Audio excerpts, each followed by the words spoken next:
IB express news కి స్వాగతం. సంగారెడ్డి పట్టణ కేంద్రం స్థానిక ఐబీ నుండి పాత బస్టాండ్ అంబేద్కర్ చౌక్ వరకు టీపీసీసీ వర్కింగ్ ప్రెసిడెంట్ జగ్గారెడ్డి ఆధ్వర్యంలో జై బాపు, జై భీమ్, జై సంవిధాన్ ర్యాలీ నిర్వహించారు. ర్యాలీలో TGIIC chairman Nirmala Jaggareddy, sports authority chairman Shivasena రెడ్డితో పాటు పెద్ద ఎత్తున కాంగ్రెస్ పార్టీ కార్యకర్తలు పాల్గొన్నారు.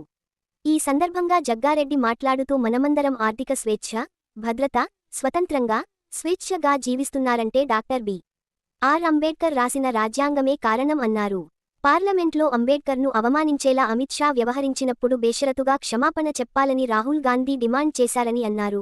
కానీ ఇంతవరకు క్షమాపణ చెప్పలేదని అందుకు నిరసనగా రాహుల్ గాంధీ ఆధ్వర్యంలో దేశవ్యాప్త నిరసనలను చేపట్టడం జరుగుతుందని అన్నారు. ఈ కార్యక్రమంలో సీడీసీ చైర్మన్ రామ్ రెడ్డి, పట్టణ అధ్యక్షుడు జార్జ్ మాథ్యూస్, యూత్ కాంగ్రెస్ రాష్ట్ర కార్యదర్శి కూన సంతోష్, మాజీ కౌన్సిలర్ హఫీజ్ షేక్ షఫీ, కిరణ్ గౌడ్, మహేష్, సోహెల్ అలీ, సలావుద్దీన్ బబ్బు, తాహెర్, ఆరిఫ్, గౌస్, అమీన్, బాబా హాష్మీ, షాహీన్ తో పాటు కాంగ్రెస్ పార్టీ కార్యకర్తలు పెద్ద సంఖ్యలో పాల్గొన్నారు.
జై బాపు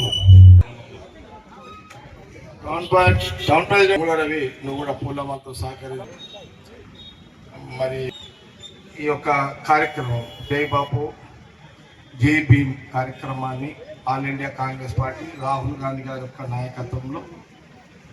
వారి నాయకత్వంలో మరి ఈరోజు సంగారెడ్డి టౌన్లో కార్యక్రమాన్ని ర్యాలీ దాదాపు 3 కిలోమీటర్లు ర్యాలీ చేయడం జరిగింది. ఈ ర్యాలీ యొక్క ముఖ్య ఉద్దేశము మీరందరూ కూడా చూసిరు, ప్రజలందరూ చూస్తున్నారు. ప్రధానమంత్రి మోడీ గారు కూడా పార్లమెంట్లో ఉన్నారు, ప్రతిపక్ష నాయకుడు రాహుల్ గాంధీ గారు కూడా పార్లమెంట్లోనే ఉన్నారు. మరి ఆ సందర్భంలో ఈరోజు మనము స్వేచ్ఛగా జీవిస్తున్నాము అని అంటే అలాంటి చట్టాలు తీసుకొచ్చిన ఈ భారతదేశంలో ఢిల్లీకి దాదాపు 1700 కిలోమీటర్ల దూరం ఉన్న తెలంగాణ సంగారెడ్డి మారుమూల గ్రామం వరకు ప్రతి మానవుడు స్వేచ్ఛగా జీవించడము, రాత్రి కూడా సంతోషంగా పంటుండు అని అంటే ఆ రోజు ప్రధానమంత్రి ఎప్పుడో మన స్వాతంత్రం వచ్చిన కొత్తలో ప్రధానమంత్రి మహాత్మా గాంధీ గారి యొక్క నాయకత్వంలో దేశ ప్రజల సాక్షిగా మరి రాహుల్ గాంధీ తాత జవహర్లాల్ నెహ్రూ ప్రధానమంత్రిగా ప్రమాణ స్వీకారం చేసిన తర్వాత ఈ దేశంలో సర్వ మతాలు, సర్వ కులాలు ప్రజలందరూ కూడా ఒక చట్ట పరిధిలో, ఒక న్యాయ పరిధిలో ఆర్థికంగా చిన్న భిన్నమైన దేశ ప్రజలను సమానంగా జీవించే ఒక చట్టాలను తీసుకురావాలని ఆ రోజు జవహర్లాల్ నెహ్రూ గారు బిఆర్ అంబేద్కర్ గారికి కాంగ్రెస్ ప్రభుత్వం బిఆర్ అంబేద్కర్ గారు ఇదంతా మహాత్మా గాంధీ గారి యొక్క సూచనల భాగమే ఇదంతా జరిగింది. ఈ రోజు ఎవరినో ఒక రాష్ట్రం ఒకరు గుంజుకునే అవకాశం లేదు. ఎక్కడన్నా అలాంటి పరిస్థితులు వస్తే ఆస్తి రక్షణ, ప్రాణ రక్షణ, కులం రక్షణ, మతం రక్షణ, ఈ రక్షణ కవచాలు ఎవరు తయారు చేసిరయ్యా అంటే ఆ రోజు బిఆర్ అంబేద్కర్ గారు చేశారు. బిఆర్ అంబేద్కర్ గారి యొక్క రాజ్యాంగం ప్రతి మానవుడికి ఒక కవచం.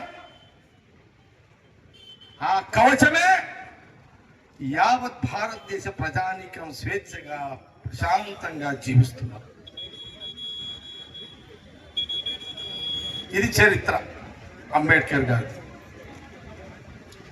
సుదీర్ఘమైన 76 ఏళ్ల ప్రయాణం అంబేద్కర్ గారి యొక్క రాజ్యాంగం ద్వారా. ఈరోజు ఏ రాజకీయ పార్టీ అయినా ఓటు ద్వారా ప్రధానమంత్రులు, మంత్రులు, ఎమ్మెల్యేలు, ఎంపీలు, ఎవరైనా ప్రజాప్రతినిధులు, సర్పంచ్ నుంచి మొదలుకుంటే ముఖ్యమంత్రి దాకా లేదా ప్రధానమంత్రి వరకు ఒక ఓటు, ఒక మానవుని యొక్క ఓటే ఈరోజు ప్రతి మనిషిని కాపాడుతుంది. ఇదే బిఆర్ అంబేద్కర్ గారు ఈ రాజ్యాంగంలో పెట్టడం జరిగింది. అందుకే నాకు ఒక ఓటు వేసిన, ఇంకో ఓటు వేసిన, గెలిచిన ఎమ్మెల్యే ముఖ్యమంత్రిని ప్రశ్నిస్తుంటాడు ఒక ఓటర్. అలాంటి స్వేచ్ఛ చట్ట పరిధిలో, న్యాయ పరిధిలో బిఆర్ అంబేద్కర్ గారు రాజ్యాంగాన్ని మన ముందు పెట్టడం జరిగింది. ఇది నిజం. కానీ దురదృష్టం ఏంటంటే, దురదృష్టం కంటే ముందు ఇంకో మాట.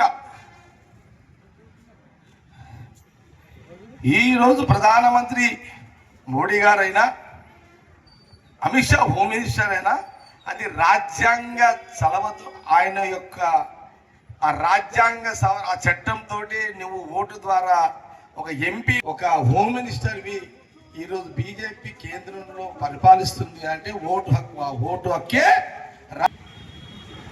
అలాంటి మహానుభావుని, అలాంటి పుణ్య పురుషుణ్ణి నిండు సభలో, పార్లమెంట్లో అమిత్ షా గారు కించపరిచే విధంగా బిఆర్ అంబేద్కర్ గారు నుంచి పదాలు మాట్లాడడం జరిగింది. ప్రతిపక్ష పార్టీ కాంగ్రెస్ పార్టీ ప్రధాన ప్రతిపక్ష నాయకుడు రాహుల్ గాంధీ గారు, అమిత్ షా గారు, మీరు బేషరత్తుగా అంబేద్కర్ గారి రాజ్యాంగాన్ని అవమానపరిచే విధంగా మాట్లాడినందుకు బేషరత్తుగా దేశ ప్రజలకు పార్లమెంట్ సాక్షిగా క్షమాపణ చెప్పు అని ఘంటాపథంగా పార్లమెంట్లో గొంతు విప్పి మాట్లాడిన రాహుల్ గాంధీ గారు. కానీ అమిత్ షా గారు, ప్రధానమంత్రి గారు ఎక్కడ కూడా ఆ మాటకు స్పందించలే. ఇప్పటికీ స్పందించలే బీజేపీ నాయకులు. బీజేపీ ఆల్ ఇండియా ప్రెసిడెంట్ కానీ, ప్రధానమంత్రి మోడీ గారు కానీ చక్రాలు ఇప్పటి వరకు కూడా అంబేద్కర్ రాజ్యాంగాన్ని కించపరిచిన తర్వాత క్షమాపణ చెప్పలేడు. బేషరతుగా క్షమాపణ చెప్పాలని ఆల్ ఇండియా కాంగ్రెస్ పార్టీ దేశ మొత్తంలో, తెలంగాణలో, సంగారెడ్డిలో ఈరోజు 5 రోజులు कोई भी मजहब वाले रहते सब भारतीय है। इसलिए राहुल जी, सोनिया जी, खारगे जी अमित शाह को माफी मांगे तक लड़ते रहेंगे पार्लियामेंट में। राहुल गांधी, खारगे जी, प्रियंका जी, सोनिया जी, जब तक हमको जो जिम्मेदारी है वो हम जब तक हम तो बीजेपी को हम प्रोटेस्ट करते रहेंगे। हम तो उन्हें अमित शाह बोले हैं क्या अंबेडकर जी भगवान है क्या बोल के बात किया। यस, उन्हें भी एक भगवान है। भगवान के बाद और एक भगवान है राम जी, राम अल्लाह यीशु प्रभु के बाद भी ये भी भगवान है। वो लोगों के बाद यही लोग भगवान है। महात्मा गांधी भी भगवान है, जवाहरलाल नेहरू भी भगवान है, डॉक्टर B.R. अम्बेडकर भी भगवान है। ये जनता खुद गांव में जाओ, बीजेपी लोगों ये सुनो जाके एक बार, आपको नहीं दिख रहा क्या? ये नहीं दिखता, कहीं को बोलता हूं पार्लियामेंट में सुकून आराम से बैठे ना। जो भी आज का राहुल जी लड़ रहे हैं, B.R. अम्बेडकर संविधान बचाने में जो भी लड़ रहे हैं, उनके साथ संगारेड्डी कांग्रेस पार्टी वर्कर राहुल जी के साथ हम भी लड़ते रहेंगे जब तक अमित शाह माफी मांगे तक। शुक्रिया। సంవిధాన్ కార్యక్రమానికి ముఖ్య అతిథిగా చేసినటువంటి పెద్దలు మాజీ శాసనసభ్యులు Congress party working president Jaggareddy గారికి, అదేవిధంగా టీఎస్ఐఎస్సి చైర్మన్ నిర్మలా జగ్గారెడ్డి గారికి, అదేవిధంగా ఈ కార్యక్రమంలో పాల్గొన్న ఇక్కడ ఉన్నటువంటి మండల అధ్యక్షులకు, అదేవిధంగా టౌన్ ప్రెసిడెంట్స్కి, అన్ని విభాగాల అధ్యక్షులకు, అదేవిధంగా కార్యకర్తలకు ప్రతి ఒక్కరికి పేరు పేరు నమస్కారాలు. ఈరోజు సంగారెడ్డి హెడ్ క్వార్టర్ నుంచి ఈ నియోజకవర్గం నుంచి జై బాపు జై భీమ్ జై సంవిధాన్ జగన్ ఆధ్వర్యంలో ఈరోజు ఇక్కడ నుంచి మొదలు కావడం జరిగింది. తీసుకెళ్ళడానికి ముఖ్య కారణం జై బాపు. ఈరోజు మహాత్మా గాంధీ గురించి మనందరికీ తెలుసు. 100 సంవత్సరాల క్రితం ఒక్కడే తొలి అడుగేసి ఒక్క అడుగుతో ఈరోజు మౌనంతో ఈరోజు ఈ భారతదేశాన్ని సాధించగలిగిన ఘనత మహాత్మా గాంధీ గారు. ఆయనతో పాటు ఎంతో మంది యోధులు వారి వారి విధాలుగా వారి వారి విధానాలతో యుద్ధం చేసిన చివరికి భారతదేశాన్ని సాధించిన ఘనత మహాత్మా గాంధీ సారథ్యంలో ఈరోజు జరిగిందని మీ అందరికీ తెలుసు. అందులోనే భాగంగానే జై భీమ్. ఈరోజు జై భీమ్ అంటే బాబాసాహెబ్ అంబేద్కర్ గారి నుంచి ఇప్పుడు జగన్ పెద్ద ఎత్తున చెప్పగలిగింది. బాబాసాహెబ్ అంబేద్కర్ గారు వాస్తవానికి ఈరోజు అసెంబ్లీ పరంగా బీజేపీ వాళ్ళ అవమానం చేసిన ఈరోజు వాళ్ళందరూ బీజేపీ నాయకులందరూ అంబేద్కర్ గారిని ఒక కులానికి అంకితం చేసే విధంగా, ఒక మతానికి అంకితం చేసే విధంగా వాళ్ళు తయారు చేస్తారు. బాబాసాహెబ్ అంబేద్కర్ ఒక కులానికి సంబంధించిన వ్యక్తి కాదు, ఒక మతానికి సంబంధించిన వ్యక్తి కాదు. భారతదేశంలో ఉండేటువంటి ప్రతి ఒక్క వ్యక్తికి ఆయన దేవుడే. ఎందుకంటే పేద బడుగు బలహీన వర్గాల కోసం ఆయన కష్టపడ్డాడే కానీ ఒక కులానికి ఒక మతం కోసం ఆయన ఏ రోజు కూడా ఆలోచన చేయలే. ఆ విషయాన్ని బీజేపీ నాయకులు ఈ రోజు వక్రీకరించి ఆయన ఒక కులానికి గారికి ఆయనను ఏర్పాటు చేసే విధంగా వారు తయారు చేస్తున్నారు. కానీ ఈ రాజ్యాంగం ద్వారా ఎంతో మంది అగ్రవర్ణాలకు సంబంధించిన పేదవాళ్ళు కూడా బాగుపడ్డది చూసినాం మనము. ఆ సంవిధాన కార్యక్రమం కాబట్టి తెలంగాణలో కాంగ్రెస్ గవర్నమెంట్ ప్రజలు ఇచ్చిర్రు. సీఎం రేవంత్ రెడ్డి గారు 16 నెలలైంది ముఖ్యమంత్రిగా అయ్యి. త్వరలోనే సంగారెడ్డికి ముఖ్యమంత్రి రేవంత్ రెడ్డి గారితో మాట్లాడి ఈ 16 నెలల్లో సంగారెడ్డి నియోజకవర్గంతో పాటు తెలంగాణ ప్రజలకు కాంగ్రెస్ గవర్నమెంట్ సోనియా గాంధీ, రాహుల్ గాంధీ, ప్రియాంక గాంధీ, ఖార్గే గారి యొక్క నాయకత్వంలో రేవంత్ రెడ్డి గారు చేసిన అభివృద్ధి కార్యక్రమాలన్నీ కూడా కొన్ని శంకుస్థాపనలు కూడా కొన్ని నెలల్లోనే వారి నోటి ద్వారానే సంగారెడ్డి నియోజక ప్రజలు ఏమొచ్చినాయో చెప్పే విధంగా ఒక కార్యక్రమాన్ని వారిని అడిగి తీసుకోవడం జరుగుతుంది. సంగారెడ్డి నియోజకవర్గం ప్రజల కోసము అభివృద్ధికి ఏదైతే కోరుకుంటున్నారో 2 మున్సిపాలిటీలు 4 మండలాలలో అవన్నీ కూడా సీఎం రేవంత్ రెడ్డి గారితో మాట్లాడి వారి టైం తీసుకొని సంగారెడ్డి తీసుకొచ్చి ఒక సభ పెట్టి కార్యక్రమాలు చేపించే కార్యక్రమాన్ని కూడా చేయడం జరుగుతుంది.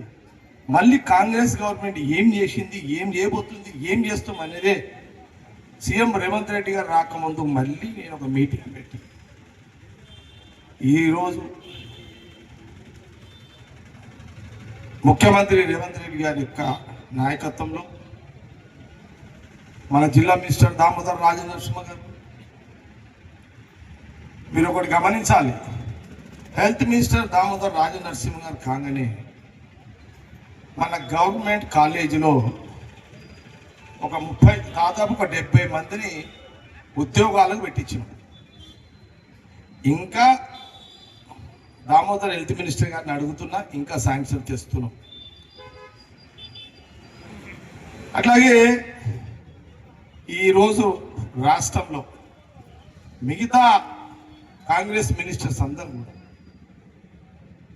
డిప్యూటీ సీఎం బట్టి విక్రమార్క గారు కానివ్వండి, ఉత్తమ్ కుమార్ రెడ్డి గారు, ఇరిగేషన్